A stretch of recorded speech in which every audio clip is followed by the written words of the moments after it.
This episode is brought to you by Shopify. Upgrade your business with Shopify, home of the #1 checkout on the planet. Shop Pay boosts conversions up to 50%, meaning fewer carts going abandoned and more sales going cha-ching. So if you're into growing your business, get a commerce platform that's ready to sell wherever your customers are. Visit shopify.com to upgrade your selling today. Hello, everyone. My name is Wesley Livesey from the History of the Second World War podcast.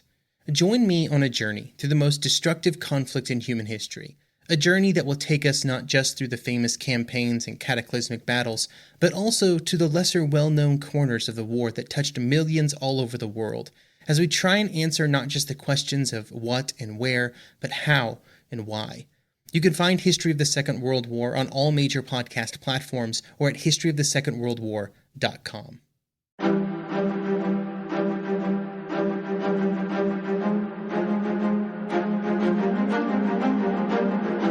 Hello, and thank you for listening to the History of World War II podcast, episode 509, Resist Today, Resist Tomorrow, Resist Until It's Done.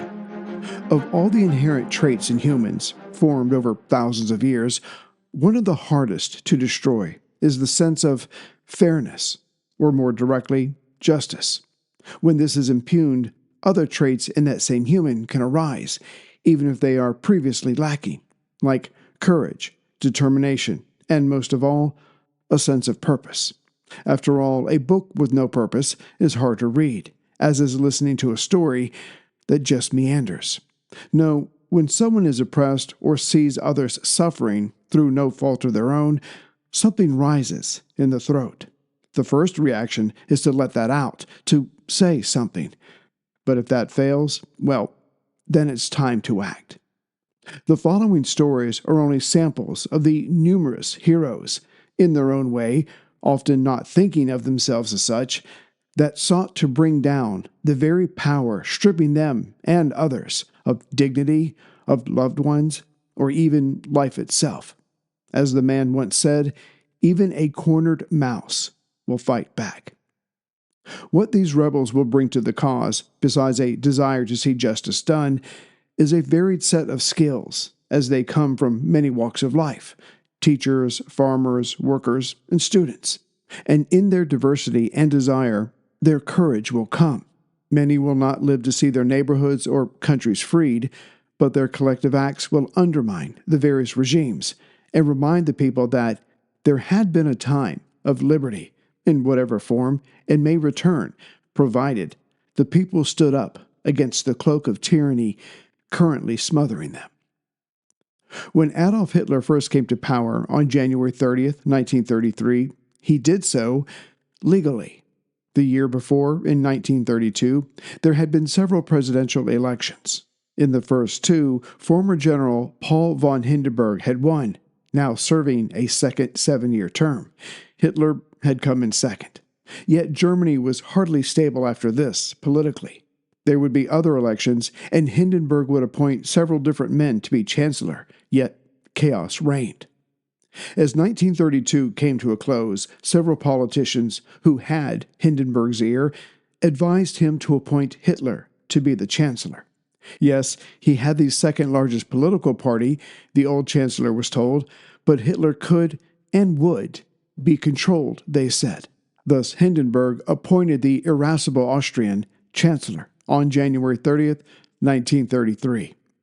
Yet everyone in Germany knew Hitler's views, as he had been in the political world since the early 1920s. Chancellor he might be, but it was still legal to speak out against such vile positions, and this certainly started in the churches and universities. Some Catholic priests openly spoke out against the Nazi Party's views, hoping they would not become law. While it's true the Nazi Party had the most seats in the Reichstag, that did not mean they could simply rubber stamp Hitler's views. Thus, Catholic, but even some evangelical, Greek Orthodox, and Islamic clerics spoke out against his extreme ideas of what Germany should be. For example, euthanizing people with genetic defects, or wanting to force sterilization upon the Romani people. But of course, the main target of Nazi hatred were the Jewish people. They were blamed for all of the country's financial and moral issues. Another subject the priest chastised Hitler over was his political concentration camps, but in time, many of these same priests would end up in one. University students tended to have a more progressive view than did the Nazis, and thus stood out with their voices and nonviolent campaigns, which would achieve little, like the White Rose movement, led by students Sophie and Hans Schul, a brother and sister team, helped by their professor, Kurt Herber. The anti-Nazi leaflets passed around encouraged people to passively resist the government, but their tone would become more critical with the treatment of the Jews. For this, these two youths would pay with their lives, being executed by guillotine in 1943. Yet their bravery and death would only inspire others to continue resisting. Again, it would become clear that nonviolence would mean little to the Nazis, and though it took time, some Germans were ready to fight back. By 1944, the district of Ehrenfeld-Cologne was mostly destroyed by Allied bombing. Thus, escaped prisoners or resistance groups in general would hide there. In trying to survive, these groups would steal food and needed supplies, which got the attention of the state. Before 1944 was over, some of these rebels would get hold of weapons and they would kill an SA member, one of Hitler's paramilitary, and they would shoot a police officer. To those oppressed, to support the state was to be a part of the state and a part of the problem. These killings of state authorities had been carried out by members of the Ehrenfeld group, but as time went on, they became more bold or desperate. In October of 1944, while trying to steal explosives, dozens of these members were arrested, and without a trial, several of them were hanged. The condemned ranged in ages from 16 to 57. Of course, by 1944, the gloves were off. Hitler and his party had no need of pretending to want to help the German people live a better life. Indeed, his ability to ignore the process of law had come very early after becoming Chancellor. 4 weeks after Hitler became Chancellor, on February 27, 1933, someone set fire to the German Reichstag building.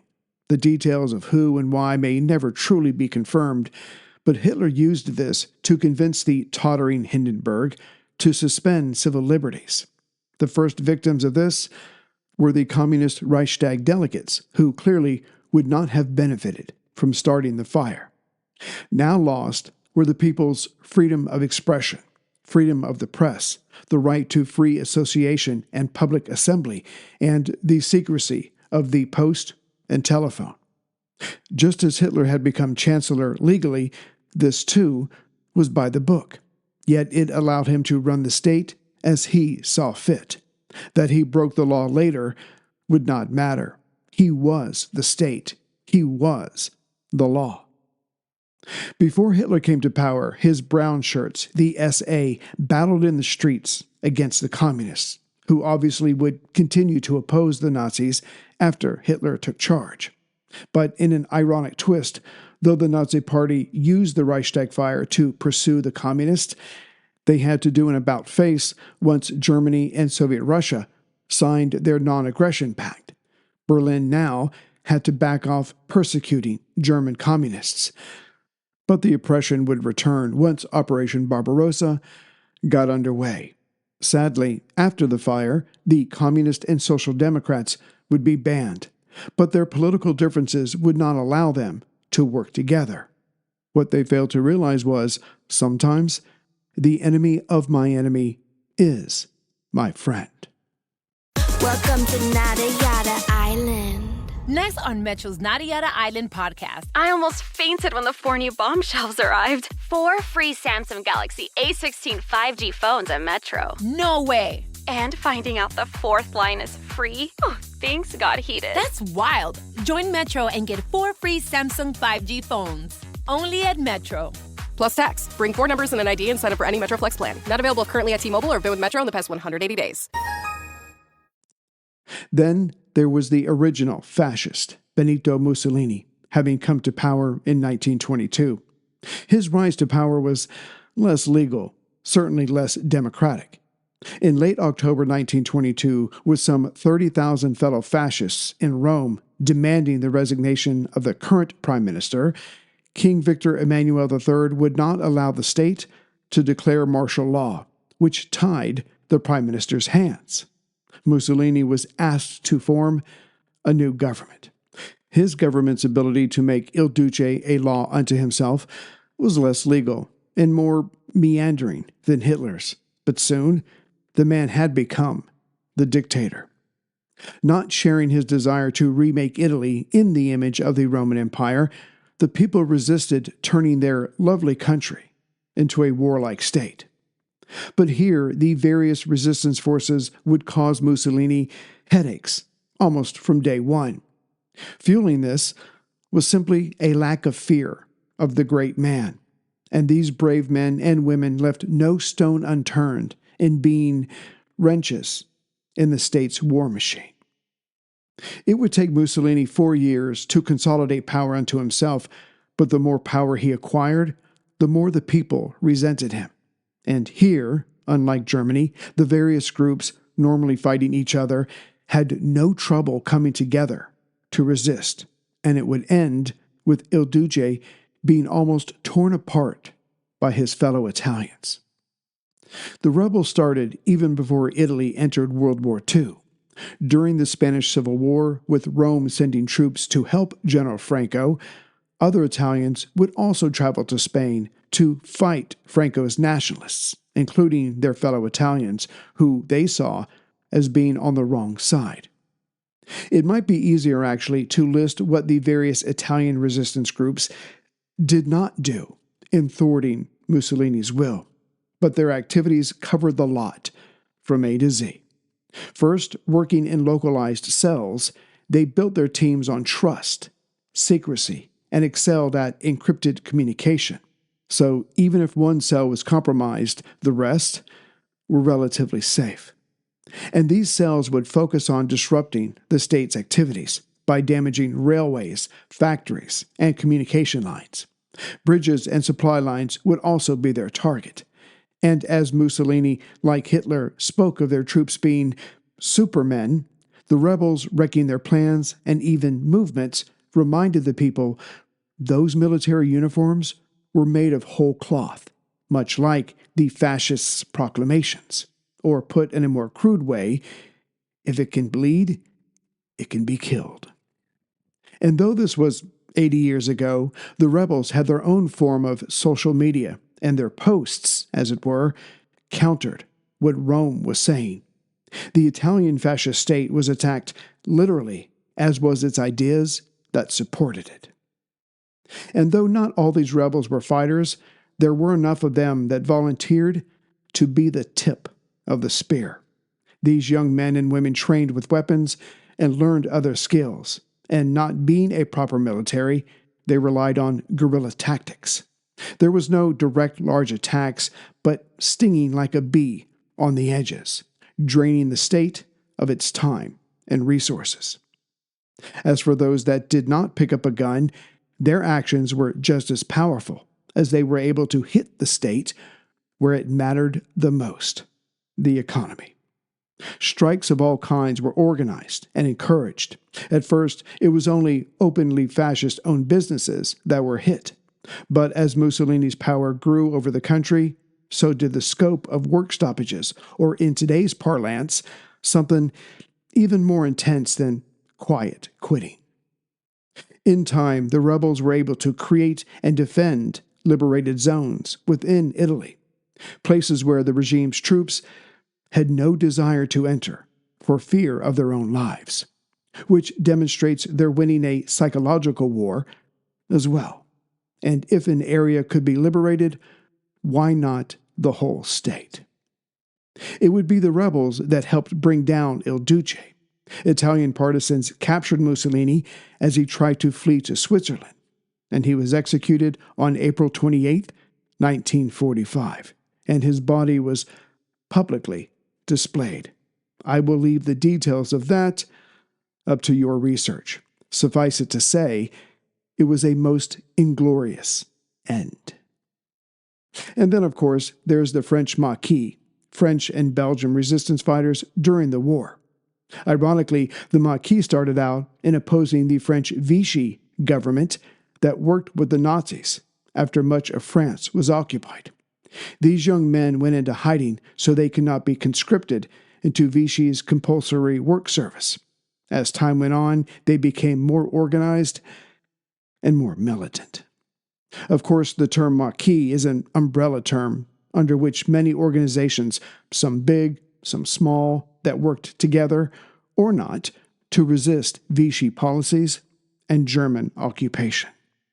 The term itself comes from the kind of terrain where the resistors hid, on the high ground in southeastern France covered in scrub, or marquis, scrubland.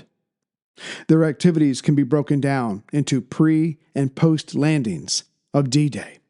Before the Allies put a collective foot on mainland Europe, the Maquis assisted the Allies in helping downed airmen.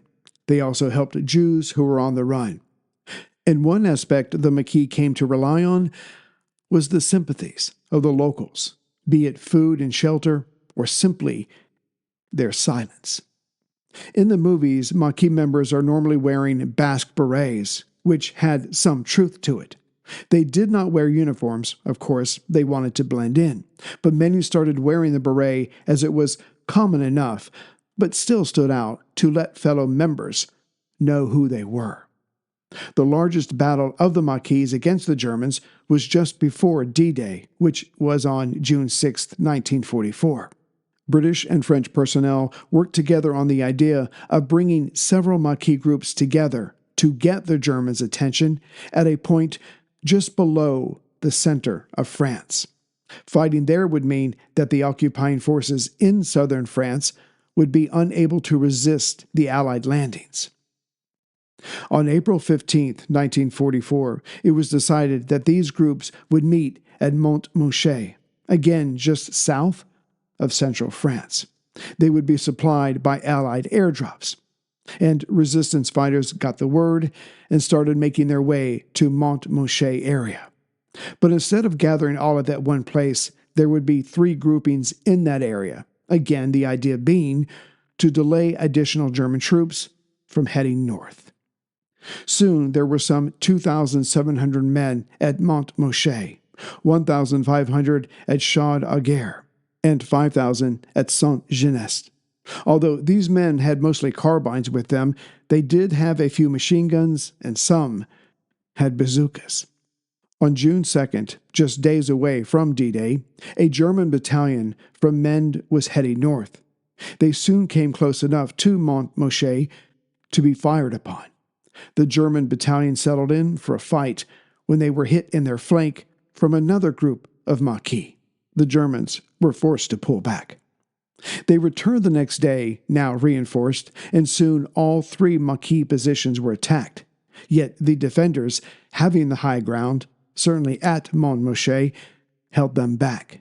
As the resistance fighters could not be broken, the attackers renewed their offensive every morning for the next few days.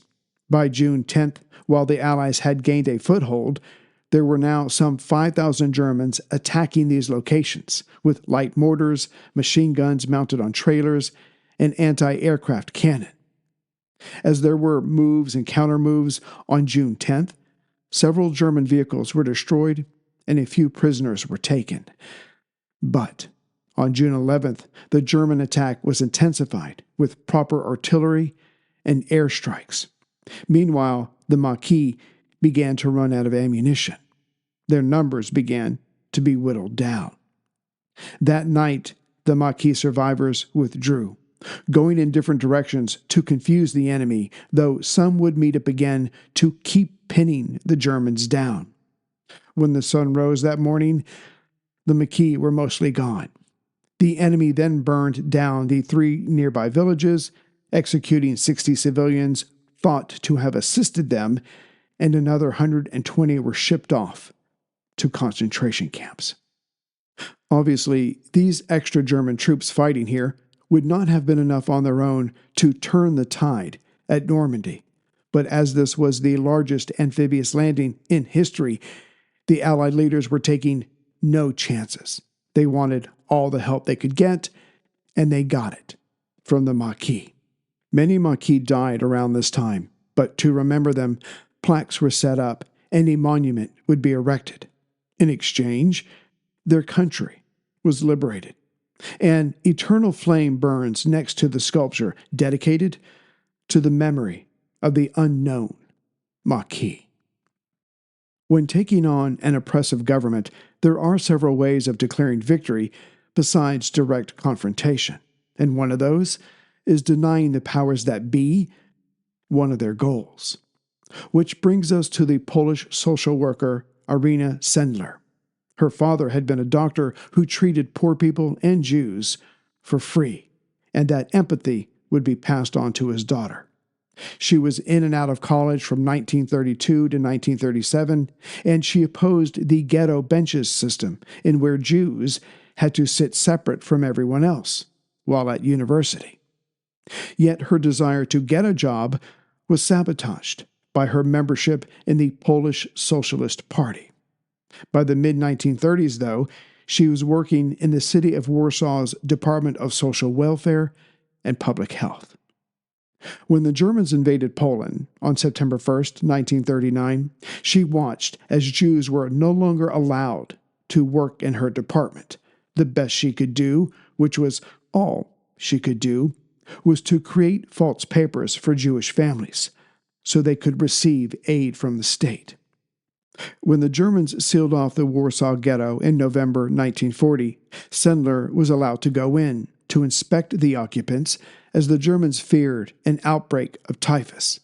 Using this access, not only would she and her colleagues bring in extra food and medicine, she would sneak out babies to take to churches or non-Jewish families to keep them safe.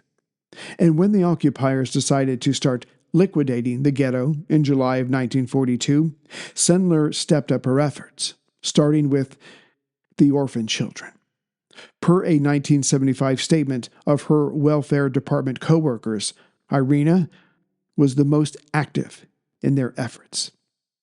This went on until October 18, 1943, when she herself was arrested by the Gestapo, the secret police of Nazi Germany. Wanting the names of the children that she had smuggled out, the Gestapo beat her over and over, but she gave them nothing. Moved to a prison, the beatings continued. What also continued was her unwillingness to speak. By January 1944, it was determined that she was to be executed. But on that morning that she was to be shot, a member of her department bribed the guards who wanted the money, and they knew the war was lost. So they let her go. During the Warsaw Uprising, and where the Polish resistance tried to take the fight to their occupiers, Sendler worked as a nurse in a field hospital.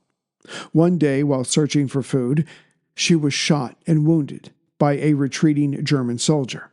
They were leaving as the Soviets came closer. She recovered from her wounds. By December 1945, with the war over, she was now head of the Department of Social Welfare in Warsaw.